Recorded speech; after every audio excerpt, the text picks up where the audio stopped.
شروع اللہ کا نام لے کر جو بڑا مہربان نہایت رحم کرنے والا ہے۔ اے اہل کتاب، بالیقین ہمارا رسول تمہارے پاس رسولوں کی آمد کے ایک وقفے کے بعد آ پہنچا، جو تمہارے لیے صاف صاف بیان کر رہا ہے، تاکہ تمہاری یہ بات نہ رہ جائے کہ ہمارے پاس تو کوئی بھلائی برائی سنانے والا آیا ہی نہیں۔ پس اب تو یقیناً خوشخبری سنانے والا اور آگاہ کرنے والا آ پہنچا، اور اللہ تعالیٰ ہر چیز پر قادر ہے۔ اور یاد کرو، موسیٰ علیہ السلام نے اپنی قوم سے کہا، اے میری قوم کے لوگو، اللہ تعالیٰ کے اس احسان کا ذکر کرو کہ اس نے تم میں سے پیغمبر بنائے اور تمہیں بادشاہ بنا دیا، اور تمہیں وہ دیا جو تمام عالم میں کسی کو نہیں دیا۔ اے میری قوم والو، اس مقدس زمین میں داخل ہو جاؤ جو اللہ تعالیٰ نے تمہارے نام لکھ دی ہے، اور اپنی پشت کے بل روگردانی نہ کرو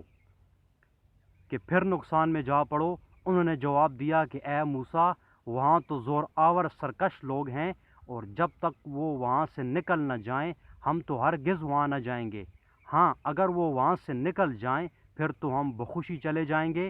دو شخصوں نے تو خدا ترس لوگوں میں سے تھے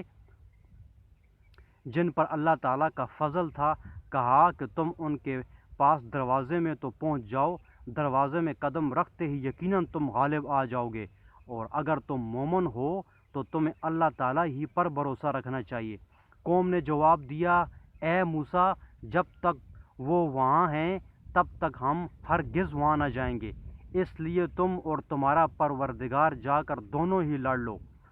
ہم یہیں بیٹھے ہوئے ہیں۔ موسیٰ علیہ السلام کہنے لگے، الہی، مجھے تو بجز اپنے اور میرے بھائی کی کسی اور پر کوئی اختیار نہیں، پس تو ہم میں اور ان نافرمانوں میں جدائی کر دے۔ ارشاد ہوا کہ اب زمین ان پر 40 سال تک حرام کر دی گئی ہے، یہ خانہ بدوش ادھر ادھر سرگرداں پھرتے رہیں گے، اس لیے تم ان فاسقوں کے بارے میں غمگین نہ ہونا۔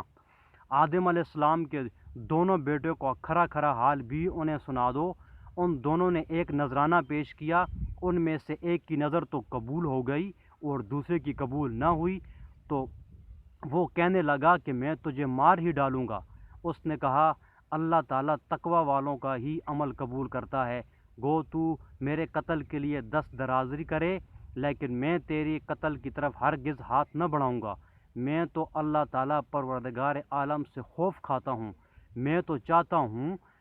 کہ تو میرا گناہ اور اپنے گناہ اپنے سر پر رکھ لے اور دوزخیوں میں شامل ہو جائے، ظالموں کا یہی بدلہ ہے۔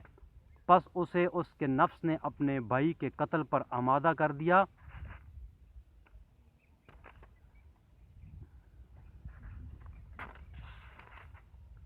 اور اس نے اسے قتل کر ڈالا، جس سے نقصان پانے والوں میں سے ہو گیا۔ پھر اللہ تعالیٰ نے ایک کوے کو بھیجا جو زمین کھود رہا تھا، تاکہ اسے دکھائے کہ وہ کس طرح اپنے بھائی کی نعش کو چھپا دے۔ وہ کہنے لگا، ہائے افسوس، کیا میں ایسا کرنے سے بھی گزرا ہو گیا کہ اس کوے کی طرح اپنے بھائی کی لاش کو دفنا دیتا، پھر تو بڑا ہی پشیمان اور شرمندہ ہو گیا۔ اسی وجہ سے ہم نے بنی اسرائیل پر یہ لکھ دیا کہ جو شخص کسی کو بغیر اس کے کہ وہ کسی کا قاتل ہو یا زمین میں فساد مچانے والا ہو قتل کر ڈالے، تو گویا اس نے تمام لوگوں کو قتل کر دیا، اور جو شخص کسی ایک کی جان بچا لے اس نے گویا تمام لوگوں کو زندہ کر دیا۔ اور ان کے پاس ہمارے بہت سے رسول ظاہر دلیلیں لے کر آئے، لیکن پھر اس کے بعد بھی ان میں کے اکثر لوگ زمین میں ظلم اور زیادتی اور زبردستی کرنے والے ہی رہے۔ جو اللہ تعالیٰ سے اور اس کے رسول سے لڑیں اور زمین میں فساد کرتے پھریں، ان کی یہی سزا ہے کہ قتل کر دیے جائیں یا سولی چڑھا دیے جائیں، یا مخالف جانب سے ان کے ہاتھ پاؤں کاٹ دیے جائیں، یا انہیں جلا وطن کر دیا جائے۔ یہ تو ہوئی ان کی دنیاوی ذلت اور خواری، اور آخرت میں ان کے لیے بڑا بھاری عذاب ہے۔